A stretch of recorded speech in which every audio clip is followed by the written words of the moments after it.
They hate white people because white people are successful and they're not.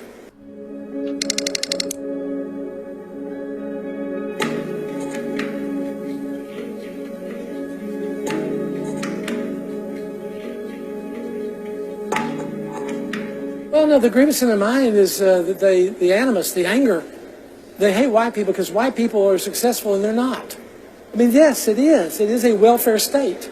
We have spent trillions of dollars on welfare, but we put people in bondage so that they can't be all that they're capable of being. So it's becoming a racial issue. There's nothing racial about what happened. It's tragic. You look at the educational system. 70% of all African American children are born out of wedlock. This is tragic, and it's a breakdown in our society.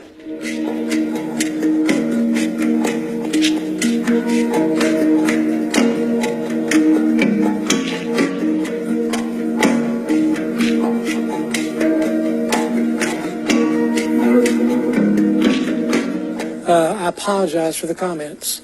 They certainly weren't meant in the context of how many have viewed them.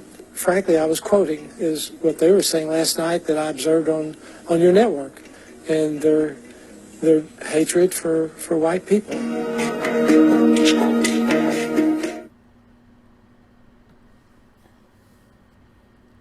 Thank you for joining me. And I do agree that this is a welfare country. And the majority of the people who are on welfare, they're white people. Because I live in a red state, a very racist state, a blatantly racist state. And I used to work for the Family and Social Services Division. And just to let you know, the majority of the people that are working there, they're black. So they're the ones who are paying taxes and feeding the mouths of the majority that are on this program. So when I was working there, I would get called a B. Another girl, she got called the N-word. And this is if they did not get their benefits when they're supposed to. And usually they didn't get their benefits because they didn't send in what they were supposed to send in. And then when you let them know that, they want to cuss you out like it's your fault that they didn't get their information in. And they ask you, what am I supposed to do? How am I supposed to feed my kids? And they go on this rant and go in on you. Very disrespectful because they know when they're talking to a black person and they like to go there.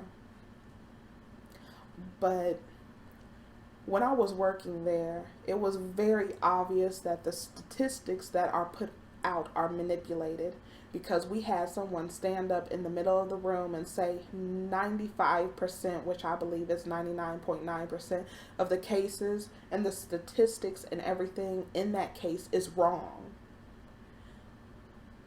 So, when I was going over cases, there's something that I noticed. When you're doing the statistics, there is one screen. It has everybody's name and it lists their race.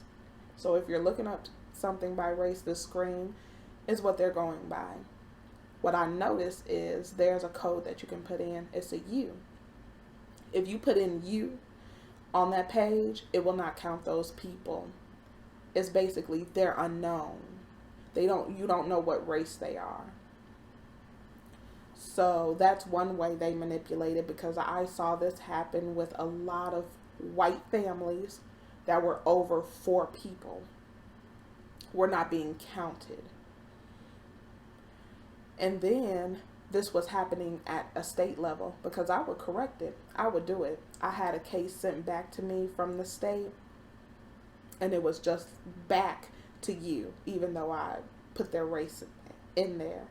I looked at their application, all of that, and they did list they were white. But it came back with unknown. And then on the flip side, with black people in their cases, you can have one black person with 2 or 3 cases open. And people would look at it like, well, everyone knows that you're not supposed to open a case. There's a way you can look just to see if this person already has a case open. And they're trying to act like this is human error. It's not human error. It's done on purpose. Because this one person ends up getting counted twice, 2 or 3 times. They're old cases that are still open with black people in it, and they are counting in several different households at different addresses multiple times over again. That's what I saw. So I saw firsthand the manipulation that's going on, and it's happening at the state level. So the bull that's people try and spew to me, nobody can tell me anything, especially when I sat there and saw it for myself and experienced it.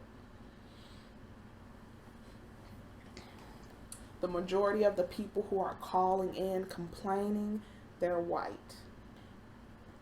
And this just shows you that they are always trying to make it seem like they're better. They're better than everyone else. They always have to have their boot on somebody's neck. They have a self-esteem issue. I swear, if every person was to leave the United States, these people would die within a year. They're already committing suicide for absolutely nothing. They have a home, they have a car, they have some wealth, and they're just offing themselves.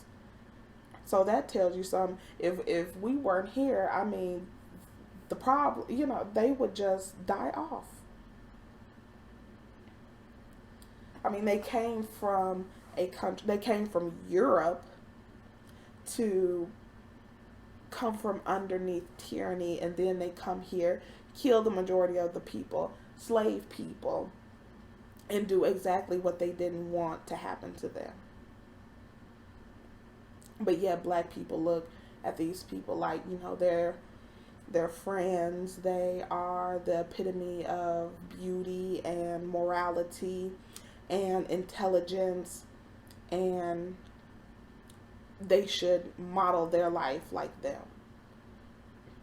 They are what is to be aspired to. They keep their dirt out of the media. They try and clean up really good, but their mess is starting to overflow. And what's really irritating is on social media, there are black men who are regurgitating this bullshit. Talking about 70% of black women having babies out of wedlock. That means that there's a man who put that baby there. And then I was looking at a YouTuber who spent the majority of her time on a live stream arguing with men about putting a condom on their own penis. But yet you're looking down on the woman as if she is your mother and she has to do everything, and you can't do anything for yourself. It's a game, and it's BS. Because it would be fine to sit up here and paint black women in that light if you weren't going over to other women, other races of women, and leaving them with children and running off. But what really made me notice this was about the whole welfare statement, because I've been hearing this from black men on social media, saying back then in the 60s or 70s, black women accepted welfare and kicked men out of the house. They kicked their husbands out. So I'm sitting here thinking, really? So these men want to actually sit up here and tell this BS lie about black women kicking their husbands out of the home and taking housing assistance and public assistance. Doesn't sound right. My mother, she received public assistance and housing assistance.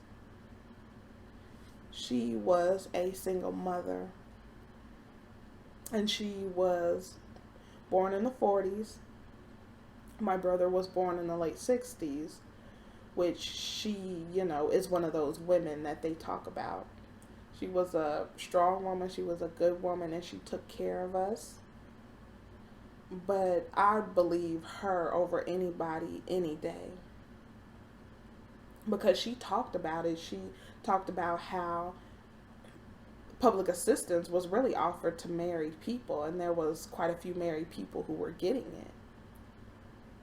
And she never mentioned about a woman divorcing her husband to get public assistance in housing. She basically said the family got it. That means the man was still right there in the house. But the truth is, these men were not married to these women.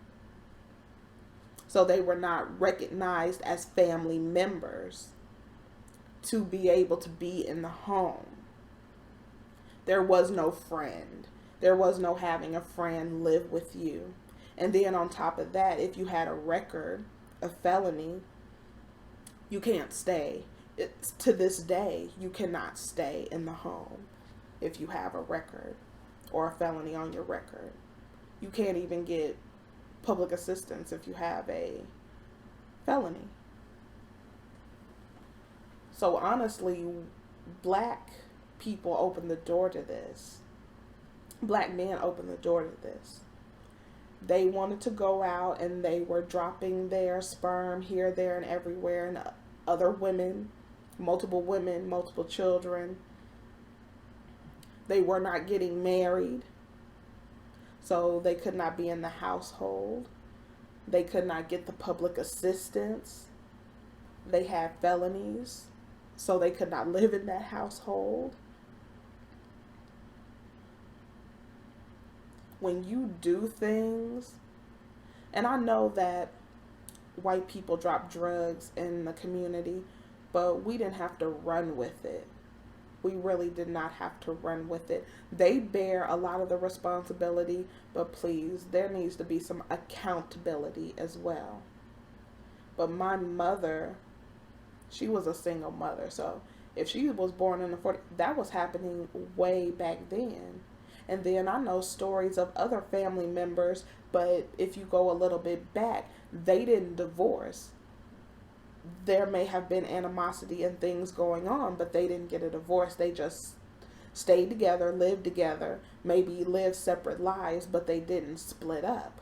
Because I've heard of that too, where someone was living in one house, someone was living in the other house, but they still were married because the man was having, children somewhere else, and people didn't say anything about it and pretend like it didn't happen and kept it hush-hush within the family.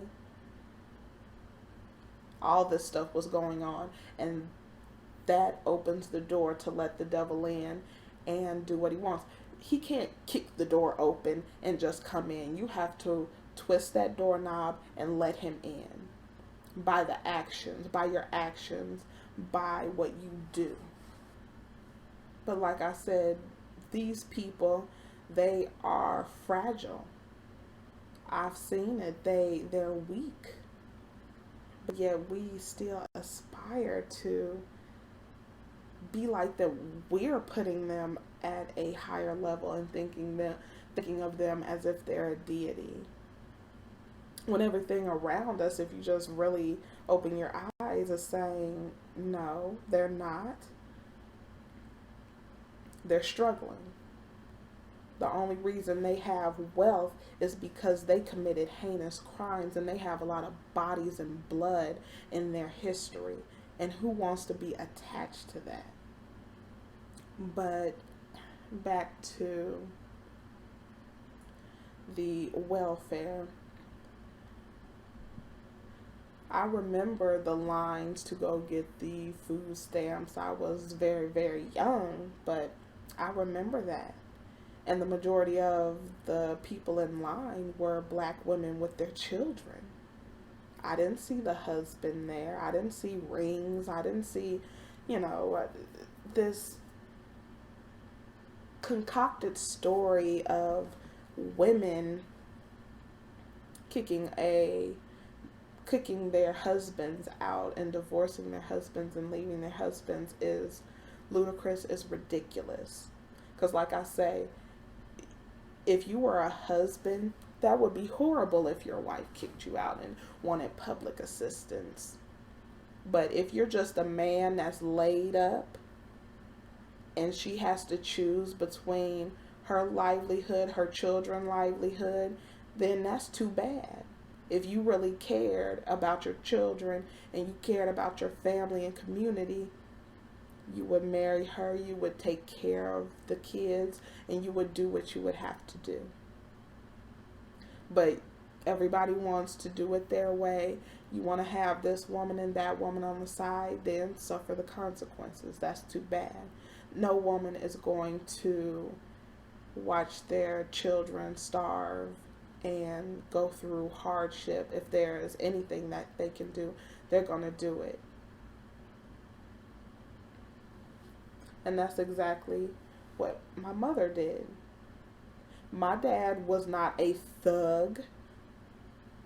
He was not someone who's out there gang banging and had his pants below his. He was not that type of guy. He actually held a job his entire life. He always worked. He worked in steel mills. He worked on the railroad. He worked. But he did not take care of his children. And he ran after women. And that's what he did. And that's what a lot of men were doing then. Because my mother was in the mindset, she said she wanted to have children. She wanted to be the housewife. She wanted to get married. They talked about it. He had picked her up one time. She was like she wanted to, but he wouldn't. He tried to come up with the lame ass excuse of he had been married before and he had been hurt. Nobody wants to hear that. That has nothing to do with her because she was loyal. All of her children were by him. You know, she never talked to anybody else. To the day she passed, she never was with anyone else. This is about the men just out here doing what they want to do and acting a damn fool. Doing what the white man told you to do. You know, since everybody has a problem with the white man says go out there and have fun and do you and love you, and that's black Negroes are just running with it. So anybody who comes up with this, oh, black women destroyed the community, black women took public assistance, is BS. Black women were trying to survive when their men were out there leaving them in droves with children to take care of. Black women have to have a tough and hard exterior because she has been pushed by the men into the male role.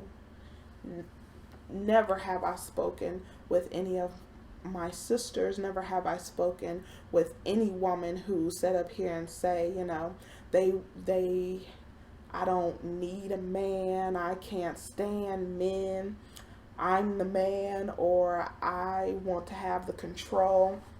A lot of women are looking for a stable, sound-minded man who is not going to be putting his penis here, there, and everywhere, dropping kids here, there, and everywhere.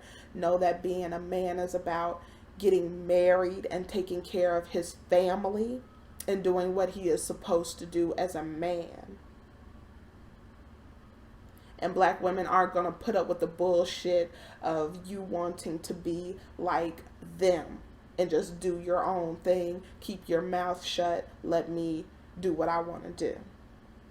And shit all over us. Not going to happen. Usually when this phrase, I don't need a man, comes up is because they're talking about the man who has come in and left his children and just left her. She's saying she don't need him since he's turned his back. She's going to make a way. She's going to take care of her children. She's not going to starve. Her children are not going to starve. People are just trying to twist it to make it fit their narrative. And it's something that I've noticed on social media is these white people, they're always watching, and they use the words that are coming from social media, black people against black people, and they're using it against us. To be fair, if you listen to the totality of his statement and don't just take the quote bit, he himself is essentially suggesting that there are circumstances that hinder the African American community that do not hinder the white community, and even says that's tragic. Not so backwards, really. However, given the sensitivity of the current time, he should have probably found a more elegant and considerate manner to bring that point across. Black people hate white people because of their success sounds like jealousy to me. Point across. First of all, he doesn't have a point to bring across. To look down on the African American community, as you put it, is really laughable and very. I can't believe that, any white person has the audacity to look down on anyone after the mess that they've done over the years. And then so busy to look in black people's backyard, they can't even clean up what's in their backyard. I mean, they're sitting here saying a bush is on fire in the black community, but the whole block is on fire in the white community, especially with the meth and heroin epidemic. It's horrible. It's even starting to affect where I live. Not to mention, there is a show, Teen Moms, that's dedicated to out of wedlock white mothers. And then 94% of women, other races of women, even though these are black males, but they are single mothers. So this single mother epidemic is not black women. It's a lot of women, even white women. Like I said, I worked for the Division of Family Services, and I would get a lot of white women calling in wanting to sign up for benefits because they said that their boyfriend just walked out and left them. One in particular that stood out, she had just had a baby 2 months ago, and he walked out on her and said, figure it out. And some of the things that black people face within their community is because of white people. All the redlining, how the taxes are given in the white neighborhoods. I live down the street from a very nice neighborhood. Don't have to drive too far. Majority white. They're always looking for people to work. You can tell the difference when it's a majority black place. Things are run down. The street is run down. It's not horrible. It's not a ghetto. It's not a hood. It's actually a family neighborhood. But it is not maintained and taken care of like white neighborhoods. It doesn't matter if it was comparing a black neighborhood where everyone goes to work, it's family oriented, it's quite nice. I've lived here for years and I've not had any problems. But if you look at the same type of neighborhood, white people, it's a little better. And it's done that way on purpose. And it's not black people who are making it bad. It's not black crime. Here we go. Chad Thomas. That was a stupid comment, but his additional comment have merit. You can't expect to escape poverty when welfare is constantly given, or expected to get ahead when a single mother has children out of wedlock at over 70% and is unable to support them. The kids will grow up poor and are at greater risk of criminal activity, which is a lie. That's another lie, saying because somebody is in poverty, they're more likely to commit a crime, because the majority of crime has been committed by people with money. The biggest welfare recipients, regardless of the individual, are white people, but they're corporations who are run by white people. They get a lot of welfare.